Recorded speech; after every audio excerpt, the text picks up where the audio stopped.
All right, welcome to Unit 3, 10.3. 3-cup guessing game is the first thing that you can play. So this is a game you could do with a partner, someone at home, another student. One person is the hider, the other person is the guesser. So you have 3 cups, and you hide a little counter under one of the 3. You tell the person to close their eyes, you shuffle around, and the guesser picks one of the 3. Let's say he picks this one. You lift it up, move it to the side, and out of the last 2 that are remaining, you lift the one that doesn't have the counter. So let's say that one didn't. You move it around out, and then there's 2 left, those 2. And the guesser has a choice whether he wants to switch or keep the one that he guessed, and then you open it. So play that, how many times it says here? Play 10 times and tally your wins and losses. What were the guesser's experimental probability of winning? So that's experimental because we're doing the experiment. So let's say there was 3 wins and 1, 2, 3, 4, 5, 6, 7 losses. So that would be 3 out of 10 or 30%. B. Mark says that the best strategy for winning this game is to stay with the first choice. Do you agree with Mark? Play the game 20 times, stay with your first choice. Play the game 20 times, not staying with your first choice. So if I'm staying with my first choice, let's say I got 6 and I lost 14 times, so I'd be 6 out of 20, so I'd be 30%. And let's say you guys will have different answers when you play it, obviously. But try it out and see what you can come up with. So 30%, and this one's 65%. So 30% chance if you stayed with your first choice, and 65 if you switched. Your numbers will vary. Use theoretical probability to explain your results. Probability of choosing the right cup first was 1 in 3, as I mentioned up here. Probability of choosing the wrong cup would be 2/3 then, because that's the remainder. And I'll show you, so this says, note this game is often called Monty Hall. Search online for the history of this game and for applets.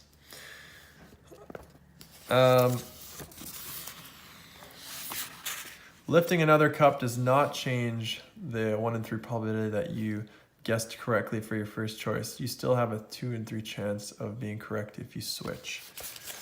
So just a little game to show you some experimental probability with going to theoretical probability. Let's move on to 10.4.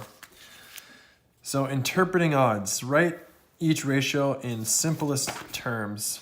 So simplify this. Well, you can simplify this to 2 to 3. Oops. So because 6 goes into both. And then this one's 2 to 1. So Guido is a children's party planner. One of the games he uses is played with this spinner. So there's 1, 2, 3, 4, 5, 6, 7, 8. If they spin an 8, they win a prize. How are the odds in favor of winning the game and related to the odds against winning the game? The probability.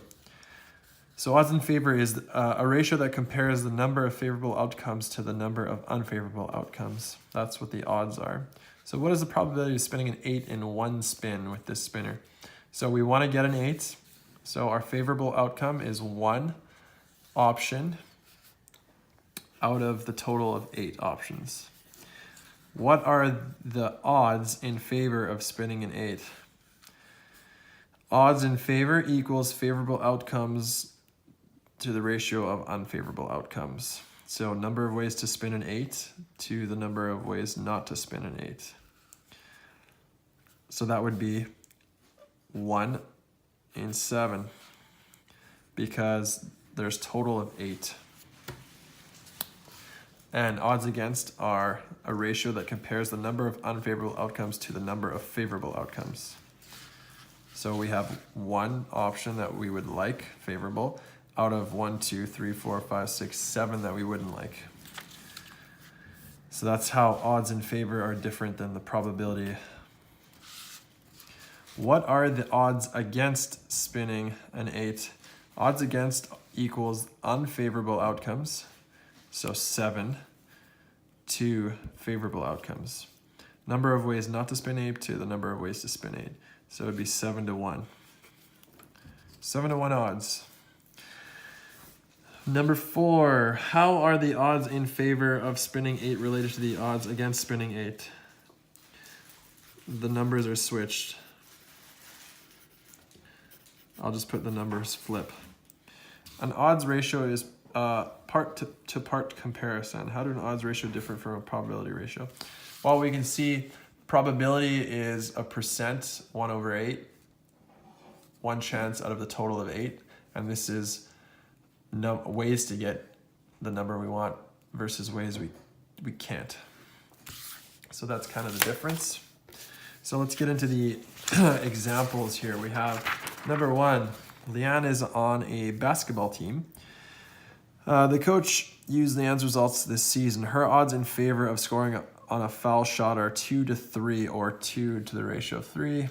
What is the probability that Leanne will score on a foul shot?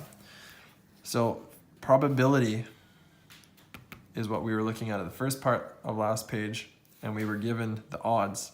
So probability of a favorable outcomes equals odds in favor divided by odds in favor plus odds against. So her odds in favor are 2, and then odds in favor again, 2 plus odds against 3. So you go 2 plus 2 over 3 is 2 over 5, which is 40%. So the probability that Leanne will score on a foul shot is 40%. So that's how you go from an odds, so 5 to 1 odds, well, you can actually figure out the probability of that as a percent so you can understand it a little bit better. Number 2, Silas is buying a new television for $750. It has a 1-year warranty from the manufacturer. The store sells 3-year extended warranty for $90. 11,000 televisions did not need repairs over 3 years, and 1,000 did. So the odds against needing repairs for 3 years are 11 to 1. If you see, they just removed the ones, or the zeros, so they were 11 to 1. What is the probability, so that in the percent, that the television will need repairs during the extended warranty period? Okay, so what are the odds in favor of needing repairs? The odds against are 11 to 1. So the odds in favor are 1 to 11. What is the probability that the television will need repairs during the extended warranty period? Need repairs is odds in favor, which is 1, divided by odds in favor, which is 1, plus odds against, which is 11. So 1 plus 1, that, so 1 over 12, and that'll give us an 8.3%. The probability that the television will need repairs is 8.3. Okay, let's move on to some practice stuff. All right. So I'll do the chart here. It's a pretty big chart. So complete the chart. Rolling greater than 2 with a standard die. Standard die has 6 sides. Rolling greater than 2 means we have a 3, 4, 5, a 6. So 4 options. 4 favorable and 2 unfavorable is 6 total. That's all of our possible outcomes because there's 6 sides to the die. Odds in favor is 4 to 2. Odds against is 2 to 4 because we just flip it. Probability of an event in the fraction, so we have to do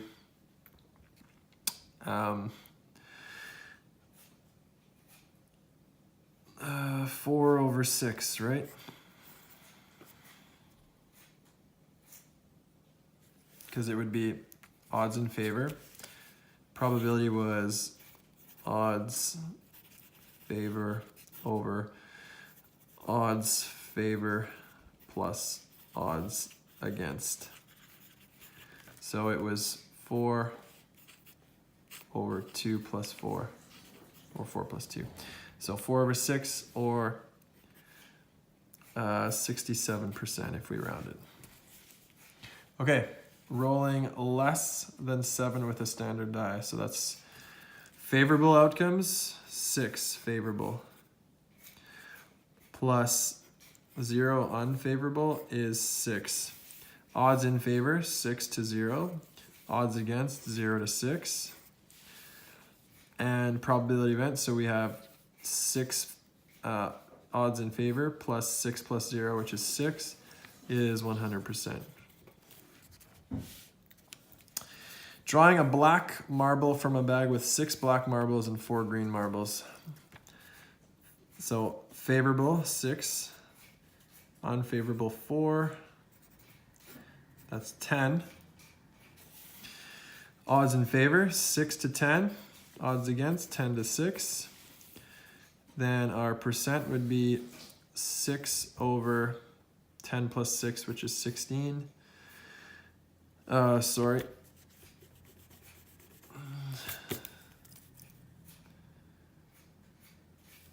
Oh man, what am I doing here? We're not doing totals. Odds in favor, 6 to 4. Odds against, 4 to 6.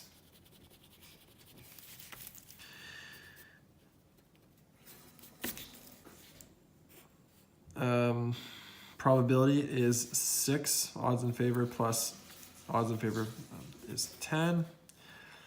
So that's 60%.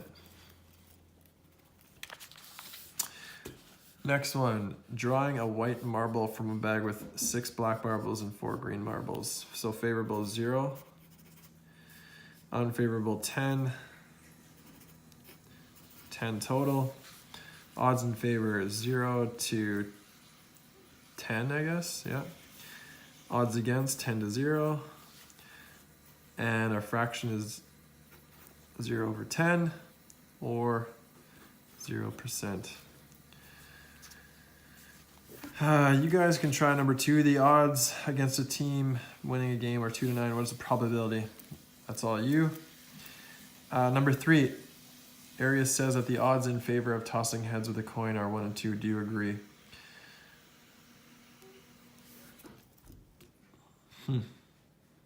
Wouldn't the odds be 1 and 1? Because there's 1 favorable and 1 unfavorable. I think that's it. So, do we agree? We disagree. Example, the probability is 1 to 2, but the odds in favor of tossing heads are 1 and the tails are 1, so you get 1 and 1. And let's do number 4. Nathan plays hockey. He scores 2 times in 10 shots on goal. He says that the odds against scoring are 4 to 1. Do you agree? Yeah, we agree, because if he scored twice in 10, then he missed 8. So 2 to 8. So his odds against scoring are 8 to 2. If you simplify that, it's 4 to 1. So yeah, 4 to 1 odds. Awesome. Let's see number 5, 6, and 7 here. I'll do 5, sure. Statistics show that the odds in favor of having twins are about 3 to 97. What is the probability? Since 3 out of 100 outcomes are favorable, the probability is 3%. Probability is 3 over 3 plus 97, which is 3 over 100, which is 3%. And just to prove, since 3 out of 10 outcomes are favorable, the probability of having twins is about 3%. So, kind of both ways. You guys can try number 6 then. And try number 7, and then I'll just do number 8. Oh no, I gotta do number 7, and I'll let you guys do number 8. So, Alexandra is a farmer near Brandon. She needs to plant her crops after the last spring frost so they will not be damaged. In Brandon, the probability that there will be frost between the 3rd and the 8th is 25% probability. Okay, suppose that she plants her crops between the 3rd and the 8th. What are the odds in favor? So, probability. Oop. Come on, work with me. Probability is 25%.